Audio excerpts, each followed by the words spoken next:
Test, test. Test, test. Test, test.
Really?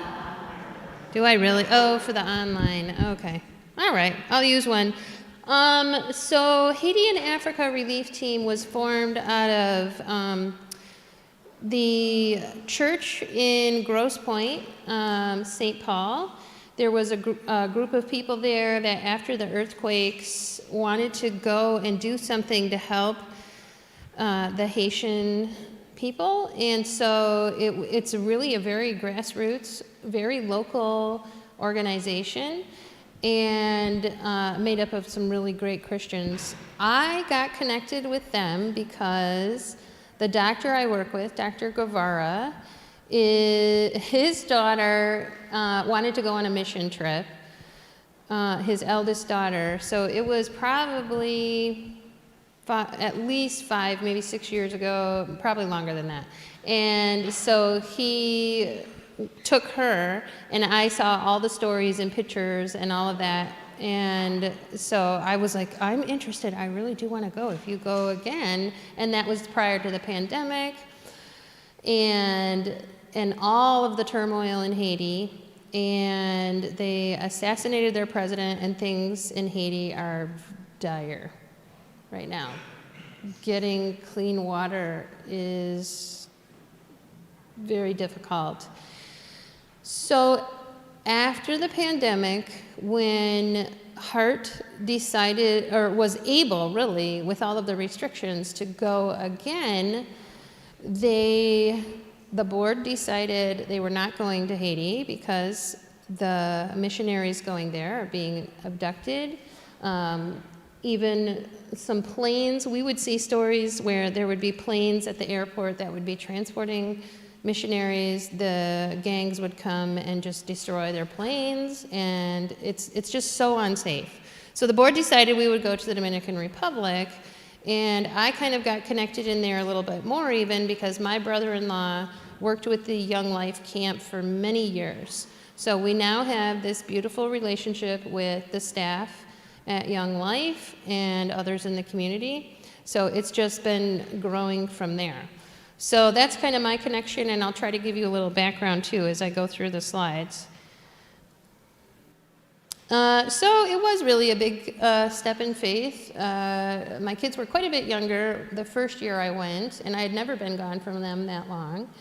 And also, it was all new when we were going into the Dominican for the first time. All of the clinics were new, everything, and trying to figure out how they were going to do things in a different country, but still try to reach out to the Haitian refugees. And so it really was a lot for the entire organization team and for myself, too. So I just wanted to point out some differences between 2022 and 2023. So every year there's a lot of team members that are the same. A lot of the leadership are the same, but there are a lot of different ones. In 2022, if you remember, we did 2 clinic days at the Young Life camp on site, and we had a relatively low turnout. And so just to give you an idea, we want to reach as many people as we can while we're there. And so we had, I think, between the first 3 days in 2022, about 300. But our last clinic day, which was our second day at a Haitian school, we had about a little more than 300, approximately. So we hit our number by the end of the week where we got a lot more volume, but it took time for us to get off the ground. The other thing, if you remember from 2022, is about half of our medical supplies didn't come. And that was rough. We were trying to run a clinic without things that we thought we would have, like antibiotics. This year things went much more smoothly. We planned how we were going to get our gear there in a different way, and we went to a different clinic site every day. We had more dentists, an ophthalmologist, and we were able to see more patients. We saw many more patients each day. It was consistent. So that was a huge blessing. And last year it felt rocky, and we were just trying to trust God, and we knew He was laying the groundwork, and things were coming together, and we were networking, and it really came to fruition in 2023. So that was really great. So this is us, what we look like when we descend upon the Delta terminal, and the people at the desk just go, ah. And so it was actually, what did we do? We did not take our own, we were taking 2 check bags in 2022. We only did 1 check bag and then 1 carry-on this year, so it was a little better. So again, a little more about H.A.R.T. It was founded in 2009. They have programs that feed orphans, and those are ongoing. So this mission trip is just one piece of the puzzle of what H.A.R.T. does.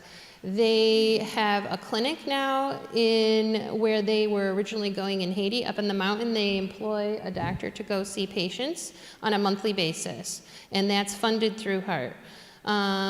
They have a school that they work with where they feed kids, where they get for sure 1 meal a day. And many missionaries have served over the years, and many Haitians have received free medical dental care through this group. So it's pretty amazing. If you'll go to the website, which I'll show at the end, you can kind of see the different facets of H.A.R.T. Just to give you an idea of who goes on the trip. So it's not a massive team. It's 28 people went this year, just with a smattering of who you can see that goes.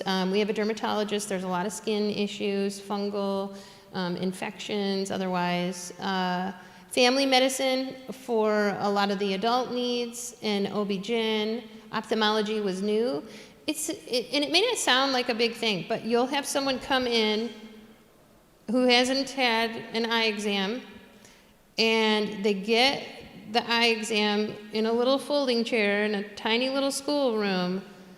They build the glasses and put them on. It blows people's minds. We take for granted simple things like clear vision. At the rainforest, the guy put on glasses and came outside, his face, and all of the trees, and you'll see some of the foliage in some of my pictures, and that is just such an incredible, it's a miracle. In my opinion, I think like something like that to them is a miracle, to be able to provide them the gift of sight. It's really incredible. Yeah. So we also run a pharmacy right on site. We have a pharmacist and an assistant, nurses, and then people who just kind of help run the whole process.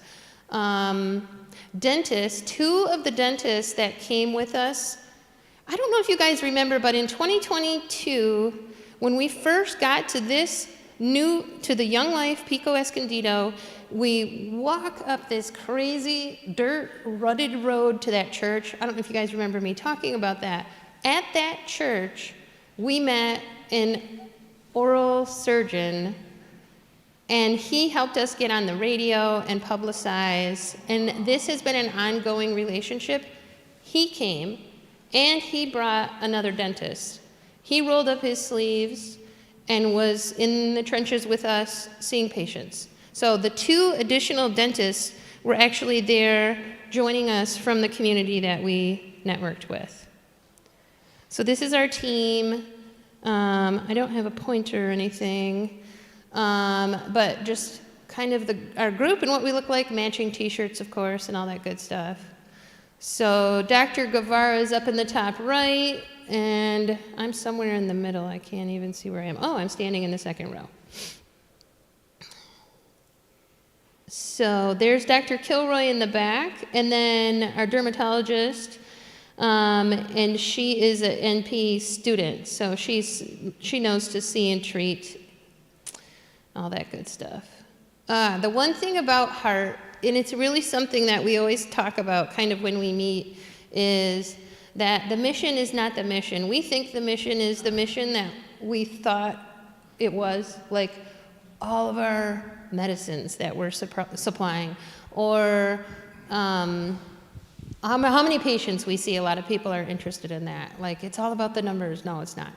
It's really about spreading the love of Jesus and touching the hearts of people who haven't been loved on, maybe like that. And so we talk about that, bringing Jesus with us, leaving Jesus with the people that we meet, and then coming on back home and sharing the love and joy of Jesus in our communities and in what we do back home. So this year, every year also, the trip has a theme, and the joy of the Lord is your strength was the theme for this year. So, all right. Oh, this is a duplicate slide, sorry. So this is a little bit of what it's like when you arrive. You get yucca chips. They have a big bottle of water. Santiago is where we fly into, and then we drive, and we hop on this loud musical party bus, and it's super. It's at the end of the day. We get to Detroit Airport at like 6:30, something like that. And we arrive here, it's already night, and then we drive about an hour to the camp. And it's just really good. They keep us all together in one bus and keep us safe. But I also wanted to just kind of like, you're thrust immediately into a totally different environment, and it's a little bit unsettling, but we're whirring along, and I was like, I just want to get a few snapshots so people can kind of see and feel what it's like. The landscape's really different. There really aren't lights when you're driving between the airport to the camp. Little alcoves like this will be lit up, or if vehicles have lights on, and that's all how you really see people. And we're whirring by these folks. So trusting God for the process, for the safety, for protection from diseases, for providing what we need, for keep sustaining us in very hot conditions and sometimes chaotic situations. So trusting and leaning on Him. And he kind of, this message rings true from last year, or from 2022 to 2023, where he was laying the groundwork to make way for what was going to come. And so the path, making our path straight for 2023 really happened.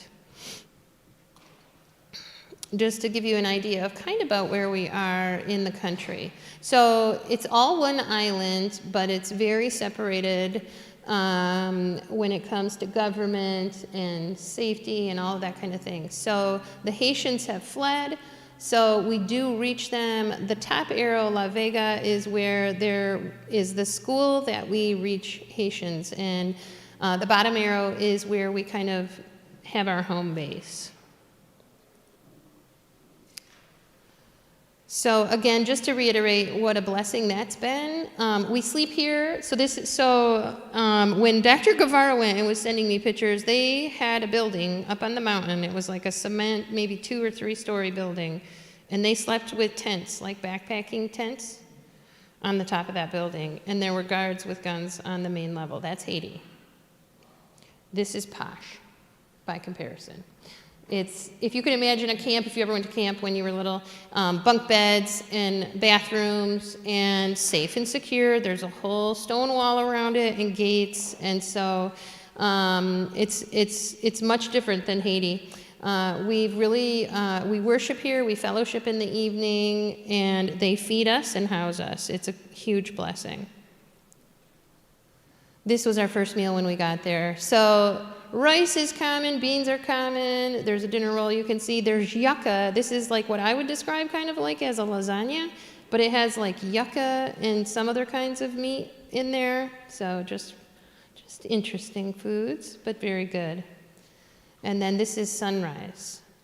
Over the deck where we're able to sleep. In the bottom of the valley, you can see the pool, and that other building you see on the other side of the mountain is the gym, fellowship area, and all that kind of stuff. So this is Sunday. So we left on Saturday, so Sunday. This is the church where we made those connections last year. It's right up the road. And then what we are doing here in the pavilion, kind of by where we sleep, is these are bags of pills that have been donated, collected, whatever, and we package them into little dispensations for, say somebody has diabetes. We'll put 90 days supply in a little baggie. So we're sorting out all the goodies and getting ready for clinic. So this is kind of like our setup. We set up antibiotics and all that other kind of stuff that way too.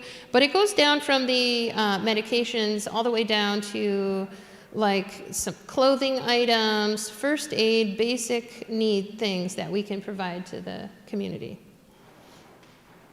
So here you are. You can see our team, our ophthalmologist and assistant nurses we have in there, and we're counting pills.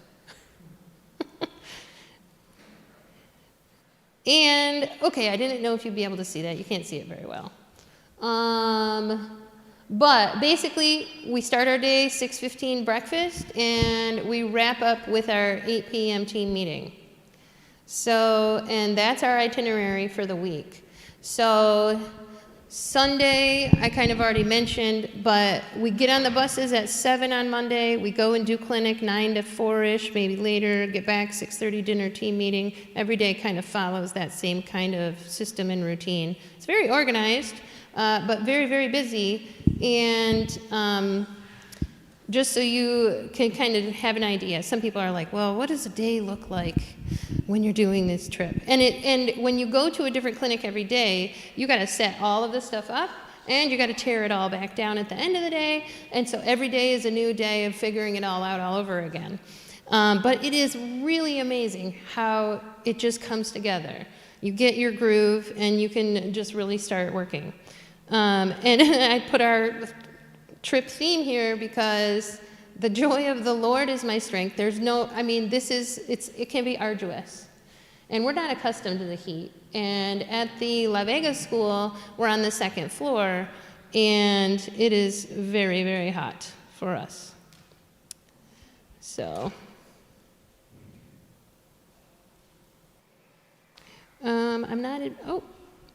I got a little pop-up here, so it doesn't want to advance. There we go. Now I think I'll be able to. Nope.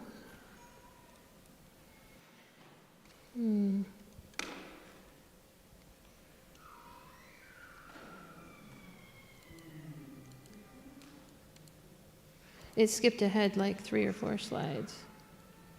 I don't know why. Oh. All right, cool. So Monday, this was a new site for us. This is Manabao, and this is a little school. You can see the beautiful mountains in the back. That's Dr. Guevara behind me, and one of our assistants. We kind of hold down the back of the bus as we're heading over. All right, cool. Yeah, of course. And so here we are. This is the clinic, just to give you an idea. So yeah, there's some stuff in there like chairs and tables and that kind of thing. And you can see our supplies along the back. We have a scale over by the wall and a measuring tape to do the height, and just kind of rock and roll. And so this was one of our first families that came in. I work with a pediatrician and I work in the pediatric clinic. It's Dr. Carol Abaraji, and she's been going with these trips for ages, so she's such a great mentor. And so you can see people are lined up here on the outside of that Manabao school, and then there was just a corridor in between kind of like the front part of the building and the back part of the building. And that's where they kind of set up their dental clinic. And they had a treatment room off to the side where they would do extractions and other procedures and things of that nature. But they were also treating patients right there in a hall. So again, I mean, and they have their sterile, you can see how they have their sterile fields, and it's all very professional, but it's just not what we're used to. It's not what we're accustomed to working in. But the fact that you can still do excellent work just in that setting. So it's pretty amazing. All right. Yeah. No, yeah, sometimes people get a little bit aggravated about waiting, but, it's hot for them too. They've come a long way for the clinic. And people, they're so appreciative, and it's different, right? And so here, this is one grandma, and I actually saw the grandson in our pediatric clinic, and then here's grandma getting the gift of sight. So getting visual testing and then having glasses right there that we can give out. It's pretty amazing. I do believe Dr. George is coming with us again this year, so we'll be able to continue the ophthalmology mission this year. Our same dentist is coming as well. So the trip for 2024 is June 1 to June 8. All right. And now I'm pausing out again. Hold on. See, I didn't click just then. So now it might start jumping. There's a little time delay. Anyhow, so this is, you couldn't see it in the picture that I showed you of the Young Life Camp, but this is down also in the valley.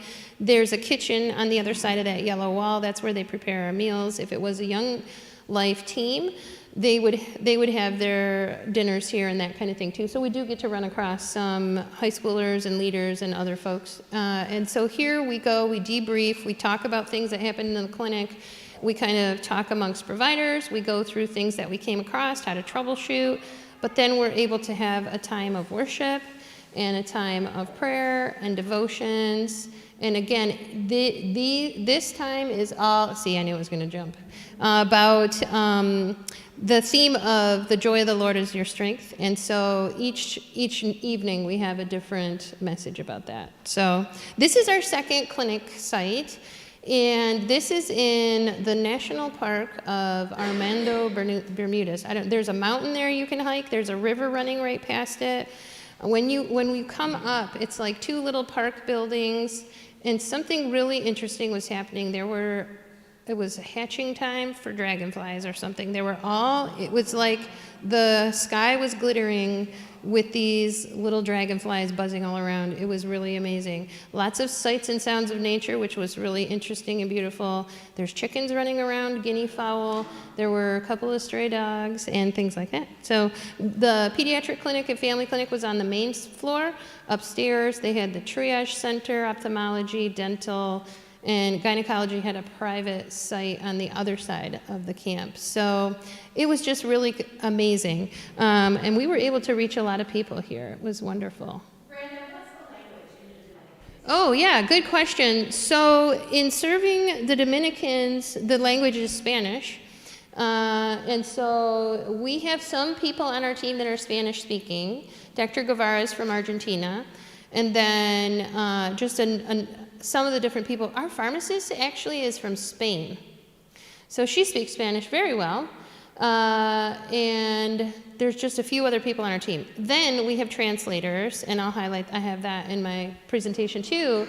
So a lot of the translators are teenagers that are connected through the Young Life Camp. So we hire them. Haitian community speaks French Creole. A lot of Haitian people speak Spanish, but in a clinic setting, it's very challenging because you're talking on medical terms and you're trying to get medical information, and that's a little trickier than where's the bathroom, right? So we also have French Creole translators. We have some translators that speak English, French Creole, Spanish, and so they can do the whole thing for us. I think we had 4 or 5. Last year, that was a bit of a challenge. We were hoping for more, but it did actually end up working out decent this year. So this is Dr. Abarashi and our translator, and we're kind of going through our supplies, showing her, like, as we teach and educate and go through patient visits, what it is that we're going to need throughout the clinic day. So, Brenda, in connection with that, what percentage of the people that you're serving are Haitian compared to Dominican Republic people? That's a fantastic question. I think it might have been, I'm totally guessing. I don't have those statistics.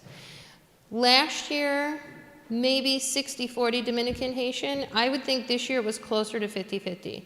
And part of that is going into the planning and how to reach them and where to go and the connections that we do have there. So. And are the Haitian people living in refugee camps? How are they living Oh, yeah. in Dominican Republic? Good question also. I actually haven't seen how that looks, but it's ramshackle. And it's terrible conditions. I don't know exactly, but they'll take and build tin walls on very weak structures as a shelter. And they do tend to stay with their community, yes. And so it's tough. There's tension between the Dominican government and how to try to keep up with serving the refugees. So I don't think it's very good. I don't think that the resources are very readily available.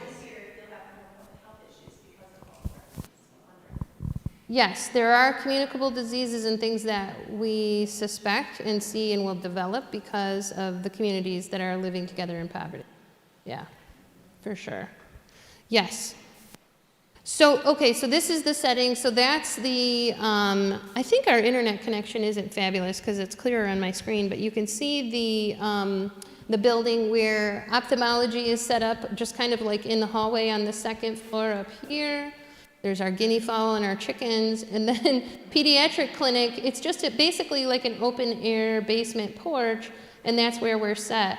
But you can see like these beautiful trees and beautiful flowers and all kinds of amazing things in the setting there that are surrounding us. And so people, when they get their glasses and come outside, they're just really blown away. So, hold on. So I lost my connection here. So I'm completely down. I'm going to boot it back up again.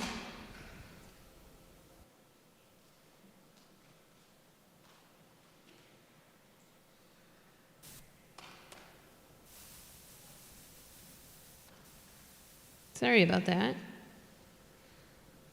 You mind a question? Please, shoot. I can't even pray for Haiti. I mean, it is so hopeless to me. When I try, I just leave it as earth. I mean, like we complain about our government, they have no government. We complain about roads being fixed. There's nobody making roads, let alone fixing them. So, do you see any hope? I mean, how do you pray for Haiti? I mean, it just seems hopeless to me. Yeah. I mean, and cholera was horrible before the government died. it's been dire for a very long time and has gotten worse recently. And so it is very saddening and heartbreaking.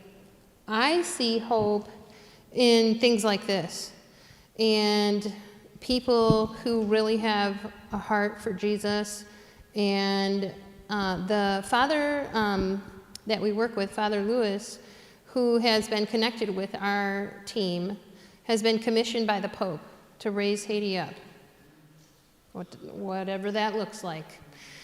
So he comes to New York to work with a church there.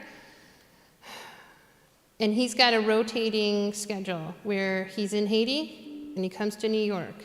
And so there are big planning things that are happening to help lift it up. And so many, many minds and thoughts and prayers are going into it. But you're not wrong, Polly. A lot of people, it is very sad and heartbreaking, and a lot of people on our team want to get back to Haiti. They really want to go there, of course, with the security reasons we can't. So it's God, you know. What about spiritually? I mean, I've heard that voodoo is a big thing, and Yeah, and true. more tribal kinds of religious beliefs and things like that. I'm sure there's a lot of Catholicism mixed in as well. But are people open, would you say, or just? I would be so hardened by the discouragement of the place, I think. Yeah, there is a lot of voodoo and that kind of belief systems that go on. In fact, that's one of the things they think when you take a picture of their face, part of their spirit leaves, so they don't always want to have their picture taken. So if you'll see like some of our pictures, they'll agree to having their picture taken, but they're not smiling. You know, so it's hard sometimes to get your pictures to have smiling faces. So, I'm so bummed. We're on Tuesday. But my remote connection is not wanting to work at the moment. We'll see if it'll connect again. So I would say Catholicism is very big in the DR, but a lot of the tribal beliefs in voodoo and that kind of thing is more prevalent in Haiti. So, yeah. So I will be joining again this year. I'll be joining in the pediatric team again, and we'll be leaving from June 1 to June 8. And every clinic site is going to be different again this year, so we'll do 4 different days, different locations. And so it's going to be an all new experience again. It hasn't timed out on me yet, so it's looking like it's still trying to load it up. I don't know. It looks like the Wi-Fi is okay, but the remote connection doesn't want to log on. I wonder if others have some questions. Yeah, go ahead. Shoot. The nitty-gritty of things. Yeah. But do the ophthalmologists, eye doctors, come with glasses? Yes. Is that That's, of all the different? you saw, I don't know, maybe you couldn't see it on that picture, but what they do is they come with the frames and they package it all up. People plan and pack and get the supplies together months in advance. So then he had them all shipped. This, however, did pose an issue when it got to customs because it was addressed to him and not the Young Life director. And so it kind of got hung up in customs. So he actually had to go to customs and try to get all of those supplies on the first day or something. And that was his wife, Paige, in the clinic doing the eye testing. So he got them, we got them all there, and so they have them all laid out of choices, and they measure the prescription, they build the glasses right there, and they give them their prescription glasses, just like that. So, I know, it's amazing. Next Saturday, we're having a preparation, they call it the pill packing party, but it's just where we get together and we start to organize all of our supplies for the trip. So, Oh. yep. Let's see what this thing is doing. Oh, it's thinking. I'm really sorry, guys. So Brenda, what was Yeah. your specific work? You're a nurse I'm a practitioner. family practitioner in family practice here in the States. So I see, they say from womb to tomb. So I see a whole variety of patients, pediatric included. In the Dominican, I am teamed up with Dr. Avaraji, who's a pediatrician, and so we run the pediatric clinic together. This year, due to family circumstances and other things, she's not able to join us, but we have already another pediatric resident who's on the team. So we'll have at least 2 of us in there. Pediatrics tends to get very, very busy, and I have more pictures later in my presentation that shows they'll come and you have the whole family. So you have maybe 4 kids and mom, and maybe grandma's in there too. So that's where the chaos comes in, right? You're in a hot, steamy second floor room. We bring fans just to try to help. We wrap ourselves in cool towels, and then we have a translator. And so you can imagine the noise, the chaos, and you're trying to get the information through a translator. Yeah, so it gets tricky. But with God's strength, we figure it out. Other questions? We actually employ the translators. You employ them? We employ them, yes. Okay. So that's coordinated through the director at the camp. Can you sit down here real quick, honey? Okay, you employ them Here- for the camps?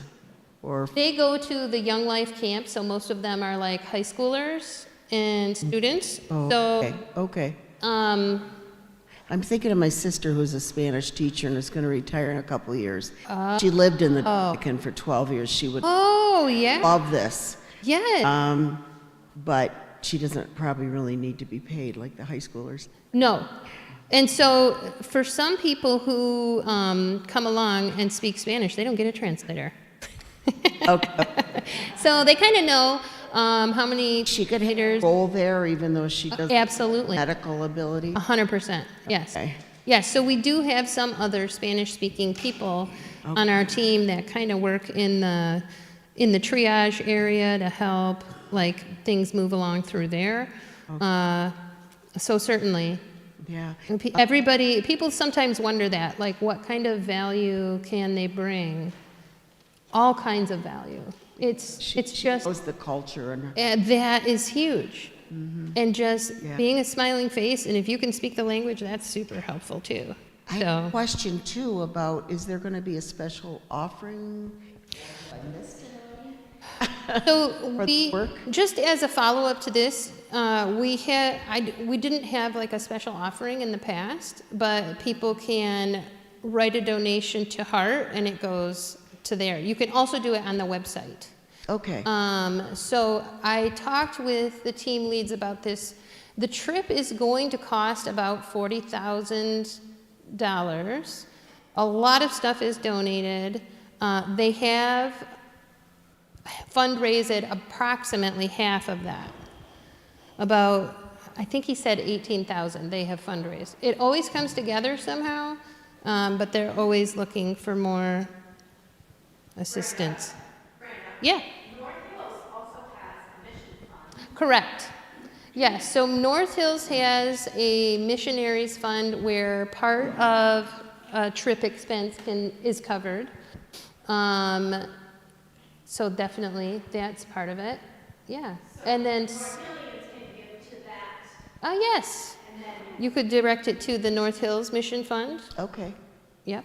Thank you, Kathy, for the reminder. you can also receive money from. Yes, yes, yes. Other questions? What's it doing? Is it not connected to the internet? Our Wi-Fi? Brenda, does the instability and disorder of Haiti flow over into Dominican Republic at all as a result of? They're both on the same island. They're in the same place. I think I think what you would see is maybe there's racial tension between Haitians and Dominicans. So, and this is a little bit challenging when we're trying to run clinics sometimes. What I have been taught and the perspective that I have or understanding I have is the lighter skinned you are, the more privilege you're allowed. The darker skinned you are, the less privilege, and you're more looked down on. And so there are racial tensions between perhaps a lighter skinned Dominican versus a darker skinned Dominican, and also a darker skinned Haitian. As a general rule, the Haitians have a darker skin. And so I think that there are definitely tensions related to that. Did it connect? Can you do your remote test? Yeah. I don't know how to do that. Are you using the remote desktop? I was. Click that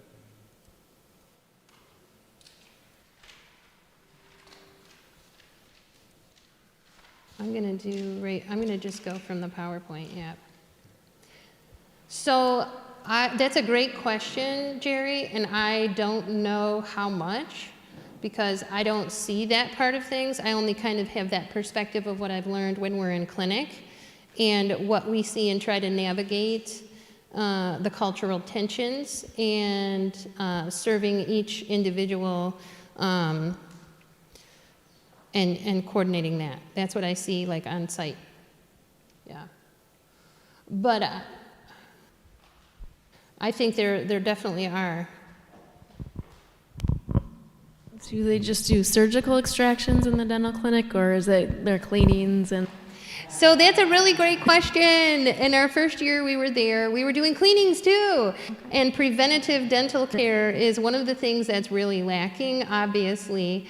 And the other problem with dental care is that there is a substantial intake of juice. So you could rewind all the way back to preventative care of nutrition education, because the understanding that the juice is leading to these 5 and 6 year olds having their teeth fall out isn't maybe necessarily there. And so we do that in clinic. We go through no juice, we go water, no más jugo, we say, and we hand out toothbrushes and we educate them about brushing their teeth. I do think they were doing dental cleanings last year as well. And so they do major procedures, they refer out, there's a local oral surgeon, and but they also do a huge part in educating, and it involves the entire family, nutrition, and that kind of thing as well. So this is how far I think I was. Here's the dental clinic. There's the river running behind us. So while patients are coming through the dental center, they are getting all of that. They're getting prayed over, they're doing procedures, but they're talking about basic dental care, and we're giving them supplies, toothbrushes, toothpaste, all that kind of stuff.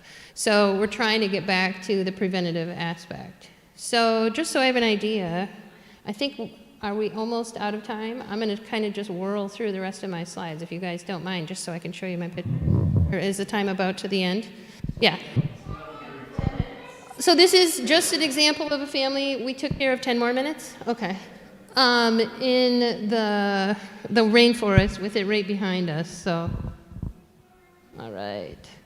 I'm halfway through my slides, so that's pretty good. Okay, so this is a sweet little girl, and this is as close to a smile as I could get, right? When they come to the clinic, they're decked out. They have on their best hairdo, their best dresses. They clean their clothes spotless. They beat their clothes on a rock with soap outside. And when we're there, that's what we do too, actually. At the end of the day, I have a dissolvable detergent I take and I wash my stuff too in the sink. And so when in the Dominican, do as the Dominicans, right? So finally I did get this young precious child of Jesus to smile, and that's the closest to a picture I could get of it, but that was just really kind of a special moment.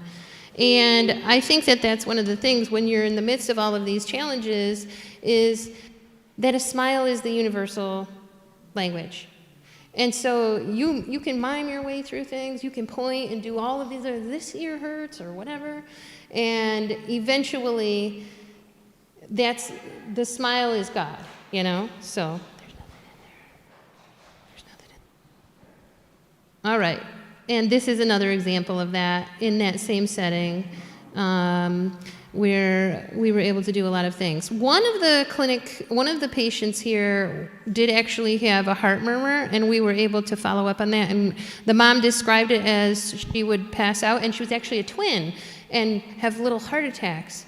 And so I could hear a murmur, sit please. And so we were able to refer her to the local medical clinic to get a scan and get some further follow-up care thereafter.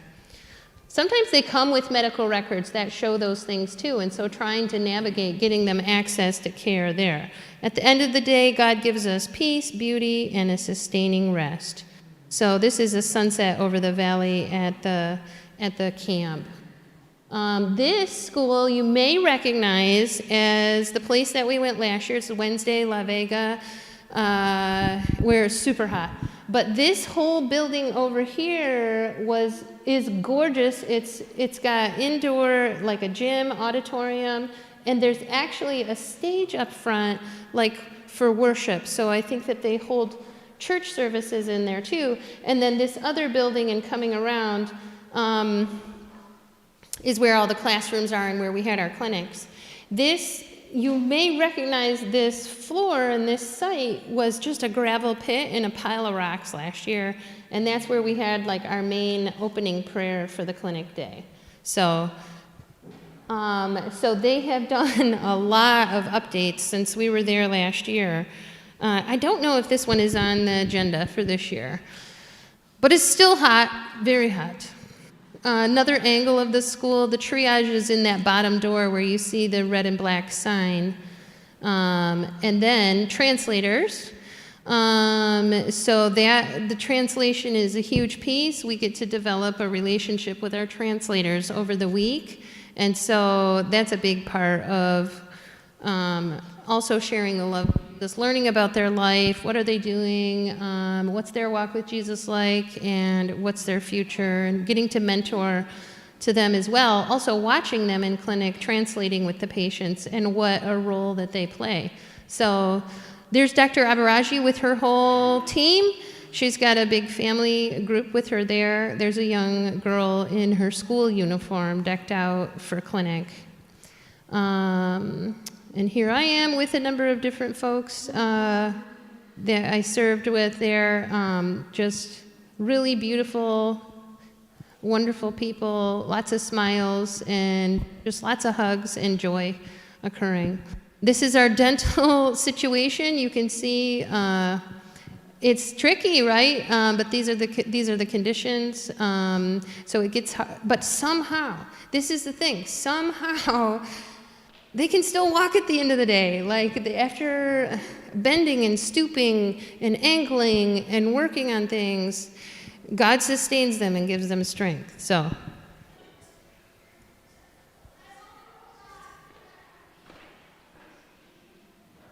All right. This is a picture that our pharmacist got of two little young girls waiting for their medications down at the pharmacy. Dr. Guevara with one of our sweet pediatric patients, and just again a reminder of Matthew 25:40. So, thank you. That's so much. All right, and this is the whole family picture where we've got several kids and mom and trying to meet the needs of different age levels and all of that. And one of the biggest things, like I said before, education, nutrition, preventative care, teaching them how to actually mix formula. They can get formula at these different handout places, but they don't know how to make it. They don't know that they have to actually boil the water. They don't know how to make the equation, and they don't have bottles. So we bring them the supplies to do that. All right. This next case is a little bit of a heart tugger. Just in the moment, it's really hard because some of the kids are starving. And this is an example of one that was. And we were still able to help them because we could, and this is on my agenda to make sure we have all of this stuff ready to go with Dr. Abaraji when we meet. Before the trip is high-calorie supplementation to try to help the kids that are really hungry. So she weighed less than Hendrik weighed when he was born. And she was 8 months old. So there are times when it's hard to kind of get through what you're trying to do because your heart is breaking. And so just prayers for sustaining in those moments. Yeah, it's happening. Thursday. This Father Rogelio is a revered father in the Dominican Republic, and we met him on our first trip, and so he hosted a clinic at his site for us that day. This is what you can see outside. We have waiting and triage, and it's a whole process outside. So you have to understand, like, I don't get pictures at every clinic because I'm running around doing a lot of things, but I was so happy when I had these pictures because it's like, okay, so they come in and they go through here, and then they come past our people who do all of the vital signs. By the time they get up to me, we've got something to go on. It can still be tricky, but this is kind of the process for that. So there's a whole system of how people come through, go up into the clinic, and they can go to 2 separate clinics, and then they come back out, and the pharmacy is on the way out. So this is our pediatric, which was like a computer lab. So all the computers were scooted to the side. Okay, and you're just in little folding chairs seeing patients. So, all right. And my favorite dental site of all of them was this gorgeous porch upstairs. The wind was blowing through these flags. It was gorgeous up there. Last day at Pico, the Young Life camp, we were able to run a little clinic and and serve the people at the camp and their families. So we were able to see some of the same families. If you remember this doll, she was a couple of months old. Last year I had a picture of her, and here she is for her annual checkup with our team. So we're growing in relationship and with their families while we're there. And this is my translator that I had back again, Robert, and he's a sweetheart. So I got the same translator 2 years in a row. That was a huge advantage. Just a little reminder of sharing God's love. And this is a sunset over the valley toward the end of the week there, where we can kind of overlook. Homecoming. Definitely could not do this without my support back home. Keith does amazingly, and he doesn't hesitate. And, whoops, I'm going to go back. That little emblem is not supposed to be in the way. This is highlighting just the different branches of what H.A.R.T does. So 80% of the orphanages in Haiti are orphaned not because they don't have parents, but because their parents can't feed them and can't take care of them. 80%. So Heart's Hope is part of that effort to prevent orphans. This is the St. Jude Parish Medical Clinic that I mentioned earlier, Dr. Pierre. She cranks out so many patient visits on those Saturdays. Next trip coming up. And this is a video. You can find it on the website because we're out of time. I think I should skip it. If I could play it if anybody wants me to.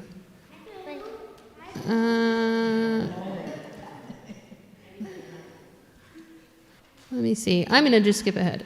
Let's see what else we have. Here's the website. There's their address based out of St. Clair Shores, and then just a quick thank you.